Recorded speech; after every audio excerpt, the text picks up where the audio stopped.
वैसे तो आपने दालों की बहुत सारी रेसिपीज़ ट्राई की होंगी, लेकिन आज मैं आपके लिए जिस अचारी दाल की रेसिपी लेकर आई हूँ, बिल्कुल ढाबा स्टाइल अचारी दाल की ये रेसिपी आपको बहुत ही ज़्यादा पसंद आएगी। स्पेशली घरों में बच्चे दाल खाना पसंद नहीं करते, जिसमें मेरे बच्चे भी शामिल हैं। लेकिन अगर आप इस रेसिपी को ट्राई करेंगे तो आप यकीन करें, बच्चे आपसे फरमाइश पे बनवाएंगे, जिस तरह मेरे बच्चे फरमाइश पे बनवाते हैं बार बार। तो इसे ज़रूर ट्राई कीजिएगा और रेसिपी पसंद आए तो मेरे चैनल को सब्सक्राइब और वीडियो को लाइक ज़रूर कर लीजिएगा। बिस्मिल्लाहिर्रहमानिर्रहीम, अस्सलाम वालेकुम, welcome back to my channel. कैसे हैं आप सब? आज मैं आपके लिए अचारी दाल की रेसिपी लेकर आई हूँ। तो इसके लिए सबसे पहले मैंने यहाँ पे लिया है 1 टेबल स्पून राई दाना, 1 टेबल स्पून यहाँ पे सफ़ेद ज़ीरा लिया है, 1 टेबल स्पून ले लेंगे यहाँ पे मेथी दाना और 1 टेबल स्पून ले लेंगे यहाँ पे सौंफ। 4 से 5 अदद मैंने साबुत लाल मिर्चें ली है और 1 टीस्पून हम ले लेंगे यहाँ पे सॉल्ट यानी कि नमक। नमक को अभी साइड में रख लेंगे। इन तमाम तर मसालों को हम डाल देंगे एक फ्राइंग पैन में और इसे हम करेंगे ड्राई रोस्ट तकरीबन 2 से 3 मिनट। मैंने यहाँ पे लो टू मीडियम फ्लेम में चूल्हा ऑन कर दिया है और हम इस तमाम तर मसालों को ड्राई रोस्ट करेंगे। जब हमें इसकी हल्की हल्की सी खुशबू आने लगे तो समझ जाइएगा कि ये अच्छी तरह से रोस्ट हो गई हैं। नॉर्मल टेम्परेचर पर ठंडा करके और इसमें जो नमक हमने साइड में रखा था, नमक शामिल करके हमने इसे मिक्सी जार में बारीक सा पीस लिया है और इसे आप स्टोर करके रख सकते हैं तकरीबन 1 महीने तक के लिए। और जब भी आपका अचारी दाल बनाने का दिल चाहे तो आप इसे इजीली यूज़ कर सकते हैं। लेकिन हमें तो दाल अभी बनानी है, तो मैंने एक बाउल में 2 से 3 टेबल स्पून ये पाउडर ले लिया है और अब मैं इसमें शामिल करूँगी एक लेमन जूस।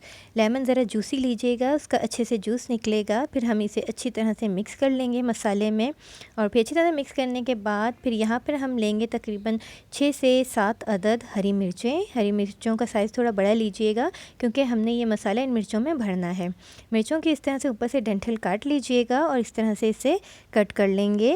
और चाहे तो इसकी सीड्स जो हैं वो अच्छी तरह से निकाल लें, चाहे नाइफ़ की मदद से या फिर स्पून का जो पीछे वाला बैक वाला हिस्सा होता है या उससे निकाल लें। और फिर इतना मसाला लेकर आप इसे इस तरह से भर दें। देखिए इस तरह से, इसी तरह करके हमने तमाम तर मिर्चें भर लेनी है। ये देखें स्पून का जो बैक वाला हिस्सा होता है उससे या जिस चीज़ से भी आपको कन्वीनियंट हो, तमाम तर मिर्चों के सीड्स हम निकाल के अलग कर लेंगे और फिर हम इसमें मसाला भर लेंगे। तमाम मिर्चों में मसाला भरने के बाद मिर्चों को साइड में रख के अब हम दाल बनाएंगे, जिसके लिए एक प्रेशर कुकर में 1/4 कप कुकिंग ऑयल शामिल करेंगे। अब इसमें एक मीडियम साइज़ की प्याज मैंने बारीक बारीक कट करके शामिल कर दी है और प्याज को हम गोल्डन कर लेंगे। जैसे ही प्याज गोल्डन होगी तो यहाँ पर हम शामिल करेंगे 1 table spoon ginger garlic paste. Ginger garlic paste शामिल करके बस 2 से 3 मिनट हम भुनाई करेंगे। 2 से 3 मिनट भुनने के बाद यहाँ पे हम 1 लीटर पानी शामिल करेंगे। पानी शामिल करने के बाद यहाँ पर मैंने 250 ग्राम चने की दाल ली है, यानी कि 1 पाव चने की दाल को मैंने 2 घंटे पहले पानी में भिगो के रख दिया था।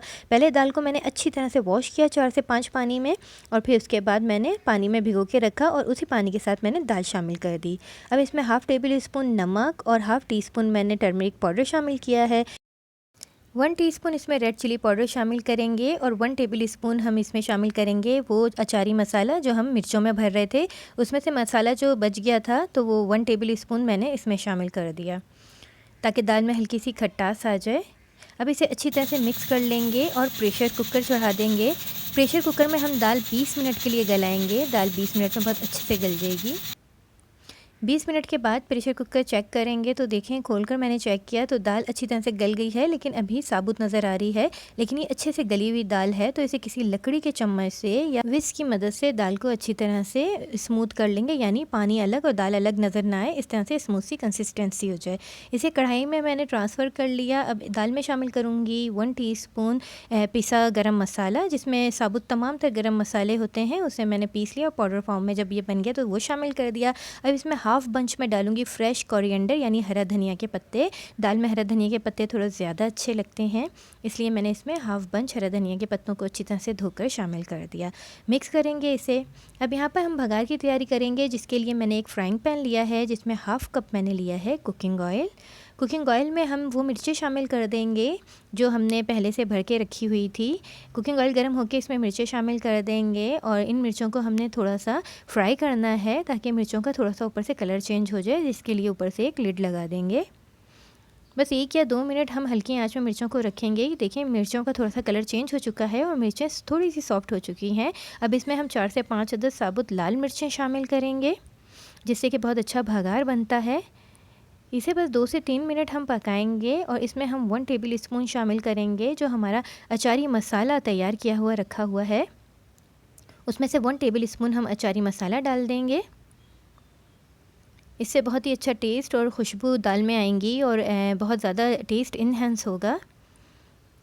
बस हल्का सा इसे भुनने के बाद इसे लो टू मीडियम फ्लेम में हमने फ्राई करना है और दाल में शामिल कर देंगे। ये देखें बहुत अच्छा सा हमारा भगार शामिल हो गया और जैसे ही मैंने दाल में ये भगार लगाया है बहुत अच्छी खुशबू आई है और ये दाल बहुत ही ज़्यादा टेस्टी बनती है। सिर्फ देखने में नहीं, खाने में भी बहुत अच्छी है। चाहे आप इसे खाएं नान के साथ, रोटी के साथ या फिर चावलों के साथ, ये बहुत ही मज़े की दाल बनती है और इसे इस रेसिपी से ज़रूर ट्राई कीजिएगा। ये मेरी स्पेशल रेसिपी है जो घर में सबको बहुत पसंद आती है। जब मैंने इसे भगार लगाया तो इतनी अच्छी खुशबू आई, ऐसा लग रहा था जैसे घर में अचारी दाल नहीं बल्कि अचार गोश्त बना है। तो इसे ज़रूर ट्राई कीजिएगा और रेसिपी पसंद आने पर चैनल को सब्सक्राइब और वीडियो को लाइक करना ना भूलें। अपनी अच्छी फीडबैक देते रहा करें।